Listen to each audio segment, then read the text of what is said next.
today we were going to go over, excuse me, the topic of school in the winter. Yeah. So, how is that different than school in the summer? Is it?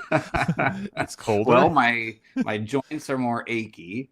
So there's that.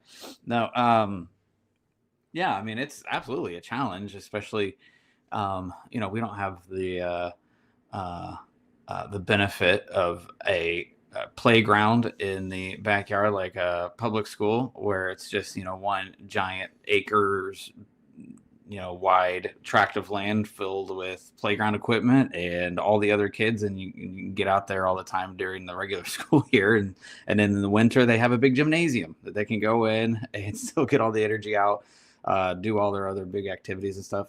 So yeah, we're here in the house. What do you do? How do you keep them entertained and get into great educational opportunities? Doesn't mean that it's not doable. It's absolutely doable, but you got to have a little different strategy. You got to change things up, and it doesn't even mean that everything has to be still in your house. There's absolutely things that you can chase down and get to. If you're resourceful, think outside the box a little bit, you can come up with all sorts of interesting stuff. Wait, Jimmy, you're telling me that you are not on a farm or a commune with 12 kids doing all the chores and milking the cows? Like you guys actually No, are in a house for I've homeschool? got an amazing HOA and everything in our little community and living on the main through street of our neighborhood. So we don't get to play in the front yard because it's a very busy road. I grew up like that. We Yeah. couldn't play. I mean, we could play in the front yard. This is kind of man. This is gonna go off the deep end. We grew up on a street where people go like 40 or 50 down the straightaway past our house, and like parents didn't let us play in the street because of that. Like I was that kid who had the invisible fence line at the grass, and I couldn't go past. Hmm. It was so bad, in fact, that on one of my first dates with my wife, she wanted to go ride bikes out You had in to ask this. permission to leave your yard. No, not that bad. It felt like that, but we were in the park and we left the designated bike trails and we're on the subdivision streets. And I was looking over my shoulder, like expecting my parents to yell at me. It was kind of odd, and I was like in my teens. And I say that thought just gets planted in the back of your brain. And oh yeah, Yeah, it was definitely. I mean, I'm grateful my parents valued my life enough not to have me die. That was positive, but that's gives me important. warm fuzzies. Uh-huh. So, you guys play outside every now and then, and you do all your school inside, or how do you guys do that in the winter? Yeah, in the winter, I mean, we do our best to try to find some interesting things that we can get to from time to time, especially around the holidays. There's a lot of interesting live streams that you can get into. We love seeing the Nutcracker Ballet every year during the holidays.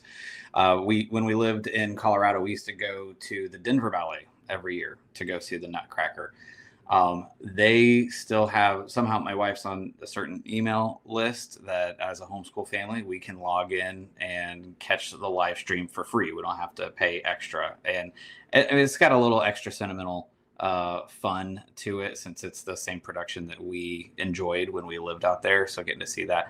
But there's lots of other opportunities for things like that that you can find online. If you just dig around a little bit, find some things you can get into. Um, Getting into it's nice being in St. Louis, where we've got the Science Center Mm, is free to get into. You just gotta get a place to park, but once yep. you're at the door, you can just go in and start wandering around. Same for the zoo Hmm. in St. Louis. Find a place to park, you can get in and just start wandering around. Now, of course, it's cold, but there are things that you can go and you can do if you're resourceful. But we also still have our co-op and other specific um, community activities that we've built into our regular routine to where we're out of the house most days of the week. So we've got our co-op on Tuesdays. Girls go to a Bible study together on Wednesdays. And um, another Bible study that's later. They have dance class that they are a part of. That's kind of their main extracurriculars. They both do dance. It's just about chasing down your resources, knowing what feeds your kids' interests. Because one of them might be into dance, and one of them might be into doing something else, building Lego or more STEM type things. Find what feeds your kids' interest and desire. Chase after that. Hmm. Yeah, and we also have what is it, the Magic Houses in St. Louis? We have one of Yeah, those. not a free one, Not a but free one. cool. I And think anyone who parking's grew free. up around, oh yeah, there you go. Yeah, anyone who grew up around St. Louis like has a specific memory of going to Magic House. I didn't, and I hear about it all the time. Especially like we lived here for probably 3 or 4 years before I actually went for the first time. And I don't know how many times it'd be just the most random conversation with someone like, "You've never been to the Magic House?" I'm like, "Oh no, I don't think sorry, I was I either. hate to I don't offend think you." growing up I went to the Magic House at all. And I thought I remember. No, okay. There was a place, I mean, it's not even close to the same thing. When we went to the Science Center, obviously, I was in summer McDonald's camps. Playland. No, you ever heard of Tumble Drum? No. Yeah, it's not there anymore. It's long gone. But it was a massive like kids playground indoor bounce thingy. And now they have all those bounce, I don't know, the Sky Zone, I don't know what they're called. But Yeah. the trampoline parks and the Trampoline lawsuits park. waiting to happen. Well, I think so. Growing up in Springfield, we had Discovery Zone. Did you ever have We had that. Discovery Zone? Yeah. Yeah. Those are great. You can just the big padded rooms and tunnels, and you roll around and break things like That's what a body tumble drum parts. was. And I think that's why Discovery Zone's not, I don't know whatever happened to them, but they're not around anymore. Yeah, it's like let's get a warehouse, fill it with a bunch of padded playground equipment, and let the kids just go And nuts. shake in a bunch of children Yeah, and stir it all up. Yeah.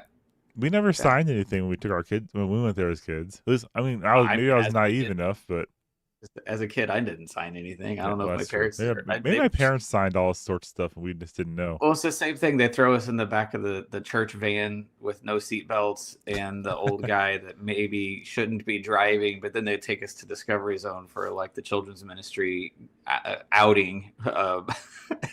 And we'd be rolling around and throwing things at the driver and then go throw things at each other in the ball pit. And it was a great old time. So we can't talk about things we can't do in the winter, can we? So you can't do like things out to like amusement parks, Six Flags. You can't do that. Too Yeah. cold. And I just went across the state of Missouri to the Great Wolf Lodge. I was in Kansas City. I mean, they have those all over the country, I think. But That's a it's an indoor water park. It has there's a Magic Quest inside. You can get a wand and go around to different things and wave your wand. And I actually became a master magi, believe it or not. I was well, I mean, I had to prove it to others, which is unfortunate that they required that of me. But yeah, it was a fun time. My kids loved it. fulfill your quest. Yeah, we went with some other co-op families, so we had a lot of kids with us and some good friends and good time. Couple 2 or 3 days there we spent. It was good. I mean, a couple of the other things that our girls are really into, and they do this one year round, but we end up kind of saving up a few of them for this time of year. But there is an online, it's art and science kind of together called Our Journey Westward. A woman named Cindy West who puts together. It's kind of, I think it's bi-weekly, every couple weeks. It might only be once a month. I'm not sure. But she puts together some sort of natural science or history lesson talking about an animal or a plant or a historic or geographic location somewhere. And it's a live stream that you can replay later if you're not able to jump on the live stream. But she goes through all of her really engaging conversation that she has with whatever kids are on there. But at the same time, you're supposed to have out your watercolor paper and your paints or your colored pencils or whatever the medium is. And so it's the sort of thing where getting your kids involved in the tactile sense. They're doing something while they're learning and listening and observing. And if you're on the live stream, having some conversation back and forth, which can be part of that challenge as a homeschool family. And it's not just mom and dad all the time, or just whichever parent is plugged in at the moment. Bringing in those additional voices, kind of someone that spent a little more time studying a certain thing. I don't have the time to study every single subject, so we like to bring in some extra things like that. We also have an art curriculum that we subscribed to, that they do online, and girls. What's that called? The moment I started, words were coming out of my mouth, and it's immediately left my head. I cannot remember what the art curriculum is called. Art Online. Yeah, go to artonline.edu. No. The Dad School podcast is not affiliated with, nor does it endorse or support, any products, services, or content found on external websites linked to or mentioned in our episodes. Links or references to other sites are provided for informational purposes only and do not constitute an endorsement or approval of their content. We encourage our listeners to exercise their own judgment and conduct their own research when engaging with any third-party website or material. If I can get it to pop up in my head before we log out, I'll bring it up. How we found creating a masterpiece. Since I finally remembered who that was.